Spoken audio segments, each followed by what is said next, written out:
কেন অন্যায়ভাবে অত্যাচার করা হলো পশ্চিমবঙ্গের প্রশাসন জবাব দাও। পশ্চিমবঙ্গের প্রশাসনের অপরাধতা মানছি না, মানব না। বাংলাদেশি সংখ্যালঘুদের উপর একের পর এক আক্রমণের ঘটনায় এবার রাস্তায় নেমে প্রতিবাদ মিছিল সনাতন ঐক্য মঞ্চের। বুধবার নদিয়ার কৃষ্ণনগরের পোস্ট অফিস মোড় থেকে শুরু হয় এক মহামিছিল, যেখানে অংশগ্রহণ করে একাধিক সাধু সন্ত থেকে শুরু করে সাধারণ মানুষ। এই মহামিছিলের শেষে নদিয়া জেলা শাসকের কাছে একটি ডেপুটেশন জমা দেওয়া হয় সনাতন ঐক্য মঞ্চের তরফে। প্রতিবাদ মিছিলের মধ্যে দিয়ে সনাতন ঐক্য মঞ্চের অন্যতম সদস্য রঘুনাথ দাস দাবি করেন, বাংলাদেশে সংখ্যালঘুদের উপর যেভাবে অত্যাচারের মাত্রা বাড়ছে, সেখানে বাংলাদেশ সরকার নীরব ভূমিকা পালন করছে।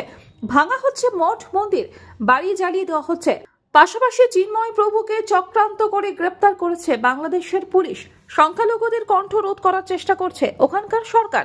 আমরা এরই প্রতিবাদে নদিয়া জেলার কৃষ্ণনগরের শহরে এই প্রতিবাদ মিছিল করছি। এই প্রতিবাদ মিছিল যেন বাংলাদেশকে দৃষ্টি আকর্ষণ করতে পারে। হরে কৃষ্ণ। আজকে আমাদের বাংলাদেশে যে হিন্দু সম্প্রদায়ের উপর অত্যাচার হচ্ছে এবং বিভিন্ন মন্দির মঠ ভাঙচুর হচ্ছে, এর বিরুদ্ধে আমাদের সবাইকে রুখে দাঁড়ানো দরকার। আজকে সেই বাংলাদেশ নিরপেক্ষ ধর্ম নিরপেক্ষ দেশ ছিলেন, সেটা আজকে সাম্প্রদায়িক হয়ে গেছে।